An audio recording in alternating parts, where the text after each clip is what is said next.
Welcome to Education Today. I'm Nate Bailey of Armstrong High School in the Armstrong School District. Today we're going to talk with a few players of the Armstrong baseball and softball teams about their season up to this point and how they expect the season to close out. For baseball, we have two seniors with us today, shortstop Dawson Porter and outfielder Josh Hepler. Welcome to Education Today. As of this point in the season, how does the team look? At this point, we have a very solid team. Still going strong, pushing through every day. Everyone out in the field is giving their all. We're all there for each other, no matter on or off the field. And just going to keep trying to push through. Dawson? Throughout the year, we had our ups and downs. We've been playing some of the toughest teams in the WIUP-U in 5A, and we've been hanging right there with them. Is there a shot to see the Riverhawks baseball team in the postseason this year? Well, as of yesterday, it's not looking too good. We have to have other teams lose. We have to have a whole bunch of stuff happen for us to make playoffs since we lost yesterday. So there's still a shot, though? There's possibly a chance, but we don't know yet. Okay. How has your pitching staff adjusted to the rescheduling of all the early games this year to really have you play a lot more games at a time compared to getting the proper day's rest? They've come back strong. They've been prepared for every game. You got to hand it to those guys. Every practice, they're making sure their arms are good, no matter if they're going to pitch next game or not. Some of them know, if they just started a game and they still have some days off, they're still getting ready for that next game. They're constantly preparing, and they've come back strong this year. It's been hard with all the rescheduling, but they've done well. I'm proud of them. Now, does that mean you have to have more pitchers since there's more games at a Absolutely. more time? Absolutely. Sometimes we're pulling from the JV team because we need extra pitchers. Obviously, me and Doss can't pitch, Can't put us up there on the mound, so we need good pitching. And they're constantly surprising us, coming from all over just to help us out. So does the rescheduling of these games affect the two of you guys as non-pitchers? Not truly. Actually, I think it helps benefit us a little bit because I feel like the more days in a row we play, the hotter our bats become, we're getting to see more pitches, we're into the groove and everything, and I think it makes us better as a team. Mm-hmm. Now, tell us a little bit about your coach, Coach Morris. Well, Coach Morris has been my coach for 1 year extra than Doss for 4 years now, and constantly is always helping out, trying to make the team better every day. Always trying to make sure that we understand from our mistakes and try not to recreate them in the future, but constantly there, trying to make us better every day. Doss, what do you think? I agree with that. He's there. He gives us the option to come in and lift in the morning. He's there extra after practice for more BP. He gives up a lot of his time for us to play and be better players. So you spend a lot of time with him? Kinda. Yeah, makes sense. So, in your guys' opinion, what's the toughest part about baseball? Toughest part about baseball would definitely have to be the batting aspect of it, because in 5A, the pitchers are top of the line pitchers, and they have good breaking balls, they have good off speed, they have good fastballs, and they just know how to mix everything up very well. I agree with Doss. The batting aspect's huge. One day you might go from seeing a guy that's throwing, hardly even getting up there to the 80s, and the next day you can see a guy bringing it 90s. It's just whatever you see the next day, you got to be prepared, kind of reset your mindset every day, and agree with Dawson. What was the big thing that really made the two of you want to play baseball? I don't know. I always grew up at sports. My dad always pushed sports to me, and I grew up watching sports, playing sports, and I just wanted to be like the people on TV one day, and just always watching them. I was like, I just want to play ball. I just want to play ball, and that's just what led me to where I am now. Josh? I've always been in sports as well.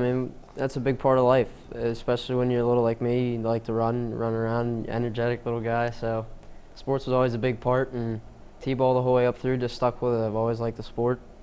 Really exciting, and a little guy like me gets to run the bases, so it's fun. For the two of you, would you say baseball is your favorite sport? I would say so. Baseball is definitely my favorite sport. Oh, absolutely, by far. Now, sports are a big part of both your lives, knowing that both of you are multi-sport athletes. Is it difficult to balance both school and sports? For me, I kind of figured it out early because I've been doing it since I was younger. I've always had to balance them, and I finally figured it out how to manage it.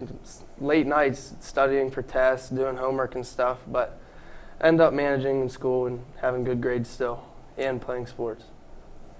I mean, you got to get it done. One night you'll get home late, you just want to go to bed, get a shower and go to bed, but you might have Doc Snyder. You got to do some lab reports, get them done. And, the whole way through you got to make sure your academics is number one and get it done, so it's always been very important. Solid.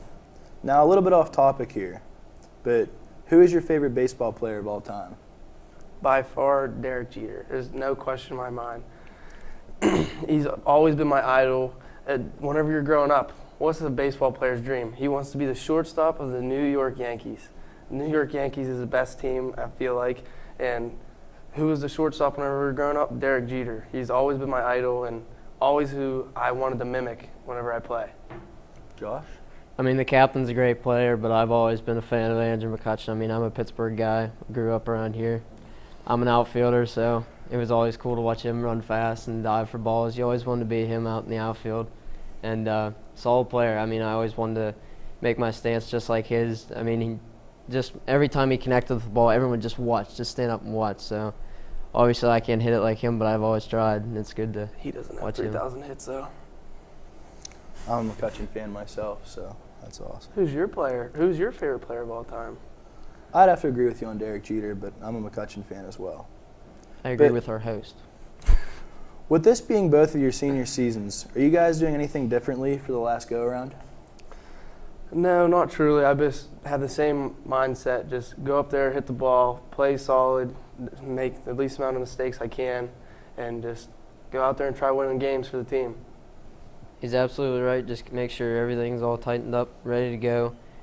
Just get up there, watch the ball come in, be ready for every game.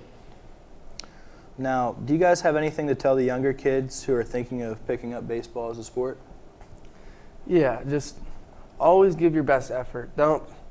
Just go out there, play hard, have fun, and just enjoy it while you can. Baseball, you never know whenever it's going to be your last time playing, so just go out there, play hard, and have fun. Have fun's a huge one. Make sure you're always leaving everything out in the field. Never look back and say, man, I wish I would have gave it a little harder, try. But at the same time, you got to have fun with it. If you're too upset and you get in your own head, it's a mental game. 90% of the game is between your head. The other 90% is just skill. That was by Yogi Berra, but you wouldn't know that. Nice quote. I hope you're enjoying this edition of the Armstrong School District's Education Today. After a short break, we'll have a discussion with softball players Madison Titus and Emily Campbell. Vince Mercuri, Executive Director of the Open Door. Worried, scared, confused, not sure where to turn for help? The Open Door, a behavioral health organization, has a full range of addiction counseling services and mental health crisis intervention services which may be able to help. Call 724-465-2605 or 1-877-333-2470. The Open Door, steps towards hope, courage, and recovery. Brought to you by the Armstrong, Indiana Drug-Free Communities Coalition.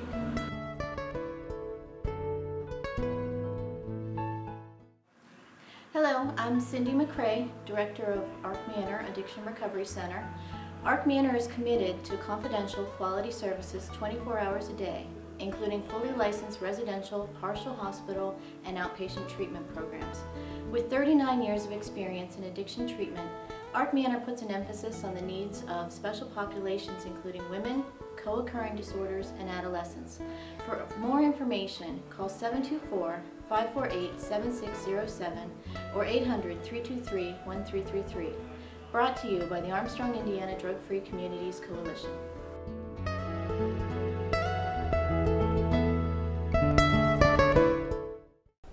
We're back with Armstrong School District's Education Today. Outfielders Madison Titus and Emily Campbell of the Armstrong softball team are here with me to discuss how their softball season has been up to this point and what the future holds for the team. Thanks for coming onto the show today. How has your season been so far? It's been kind of rough. We've taken a good amount of losses this year, just a couple wins. 2 wins, a couple with the same team. Now, is it tough competition or is it more? In some cases, yes. We have some of the best teams in our section, and this year it'd be extremely difficult making it to playoffs because we have the most teams in our section than any other. It is good competition, but at the same time, we should be able to compete. We have the talent, we have the hitting, the knowledge. It's just we can't get a game where both of them come together, I guess. Anything to add on to that? Well, we all can play really well. We just can't play together, I think.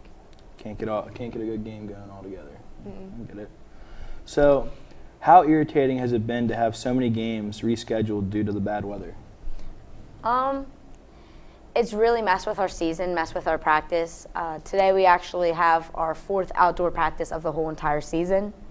So that really affects how we play, being able, especially an outfielder, in the gym, you can't get fly balls. You can't get the situations that you're going to have in a game. It's not realistic, and it really just kind of messes with your game and how you play, and the fielders with how they dive, and it's just really difficult. Now, does that make you struggle with batting too, not playing as many games early in the season, do you think? Well, whenever we're inside, all we do is batting. Like, we hardly get to work on fielding and everything. I think that's really what's keeping us in our games right now is the fact that our hitting is doing really well. We have had the cases where we have to flip our lineup around because everyone can hit. It's just a matter of how they're playing that day, where they're hitting, if it's going to drop, the way the other team fields, their talent. So it kind of just comes down to the fact that being that we've been inside so much, it's helped on one end and it's really made us suffer on the other. Do you enjoy hitting or fielding better? Personally, I like to hit better, probably because that's my main role on our team. I'm more of a DH, and I play the field occasionally. Emily, how about you? I like fielding better just because, like, you get more chances whenever you're out in the field than hitting. Mm-hmm. Okay. So, what made you want to play softball? I just started playing softball when I was really little. Like, I started off with t-ball, but I didn't want to do that. So I just started playing softball, and that's where I'm at now. Ever since I was little, I've played a lot of sports. I've been involved in a lot. And in 6th grade, I had a few friends that it's what they did. And when you're younger, you just want to do what your friends are doing. You want the social aspect. That's all that matters. And as years just went on, you kind of just fall in love with the game, and it's what you pick. Okay. So how much time in the off season do you spend practicing? Well, I'm on a travel team now, so it's going to be all summer with tournaments. And then for the high school, we start practicing in the summer. I would say our team is one of the teams in our section that spends the most time off season. Our coaches start midsummer with practices once or twice a week. We even get our middle school involved. They come and practice with us. We do fall ball where we play on Sundays, and we have a couple practices through the week.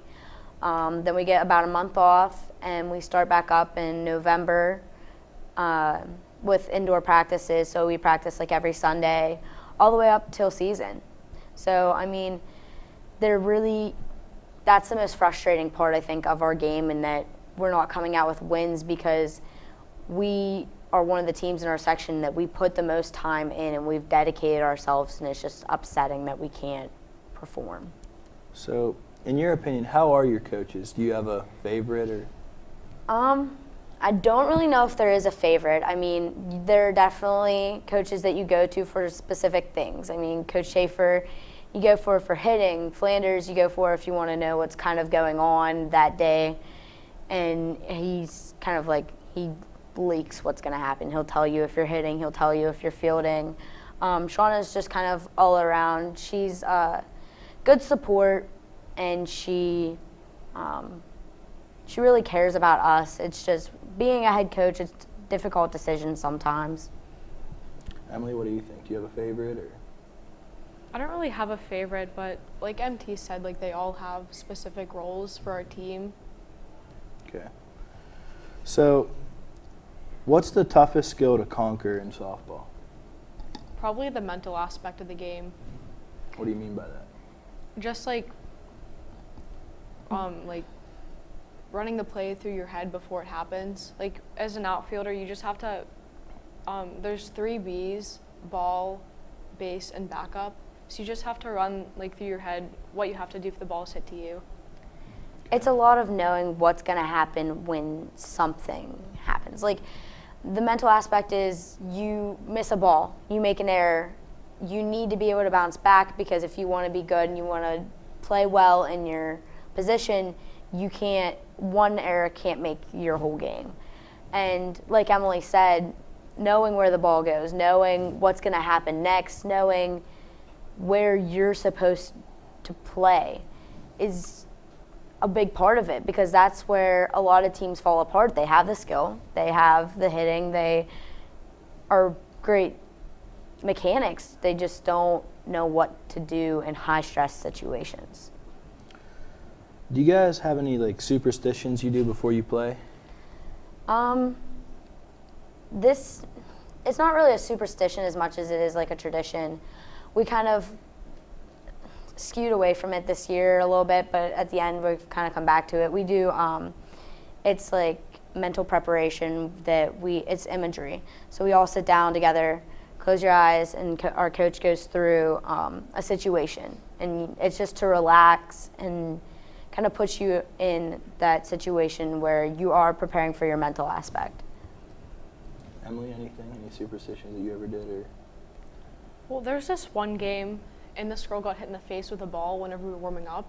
So like every time before the game, I'm just like, is that going to be me? I hope not, but it is what it is. It's a great superstition. When it comes to sports, who are you inspired by?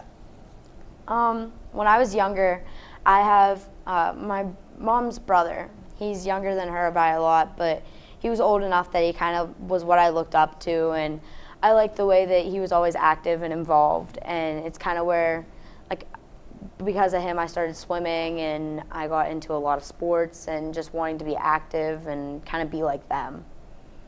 Okay, Emily? I'm inspired by the seniors and like all the upperclassmen, because you guys just like really showed me what to do, like whenever I'm out in the field and everything. That's sweet. So, how do you feel the team chemistry is this year? Anybody want to take that? We're just kind of all over the place right now, because I got bumped up to the varsity and I kind of took MT spot, and that happened to other people too. I think majorly with like the way our team bonds together and the way that we all kind of feel is pretty mutual. And our underclassmen, like Emily said, she said that a lot of them are going to be sad to see us go this year. A lot of us have younger siblings or younger sibling-like players that are playing. I mean, on the bus 2 weeks ago, every single one of the underclassmen were crying because Maddie started playing sad music, and they all realized that either us or an older sibling or a family member, just somebody like that, is graduating this year. And it really, I think, coming into the last 3 games is going to be something that they really start to feel happening and start kind of playing for that situation rather than just us. Okay, so kind of touching on that, like Madison, I know it's your last go around for softball. What's it been like so far? I could honestly say it's not what I wanted or what I expected.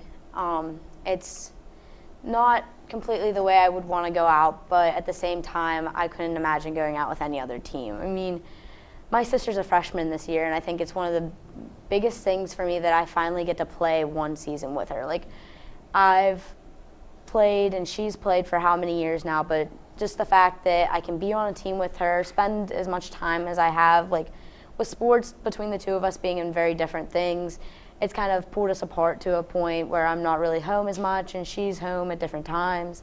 So it's kind of nice being able to do it with my sister and a lot of the younger girls that I'm really close to. But in a season as a whole, it's really been frustrating and upsetting the way that I've just kind of been, I don't know. Okay, so do you guys have anything to say to younger kids that are looking to play softball in the future? Either one of you want to take that? I think as a senior, I would just mostly say that go for it, do it, and do it with everything you have, because I never really looked at it as something that was ever going to end. I mean, it's one of those skills that you take with you forever. Somebody says, oh, well, I used to do this. Like, it's over. Like, Wednesday will be the last time I ever lace up my cleats and I play for the school, with the girls that I've played with forever. And it's one of those things that you truly, like, just be happy. Enjoy it and just roll with it. You don't get played in a certain position, it'll be okay, because there's another game, there's another season. Mm-hmm. How about you, Emily, with having 3 more years here? Anything to say? Because you'll be around for a while. Well, I'm just going to say, like, if you don't get the spot that you want, just work as hard as you can for it, and you'll end up getting it. Okay, so I hope you've enjoyed this edition of Education Today. I'd like to thank our guests, Dawson Porter, Josh Hepler, Madison Titus, and Emily Campbell. Our thanks go out to the TV production students of Armstrong High School, led by their teacher, Mr. Don Swanson. They were our film crew today. Please join us again next week for another look at the Armstrong School District. Visit our website for updated information about the district, and have a great week.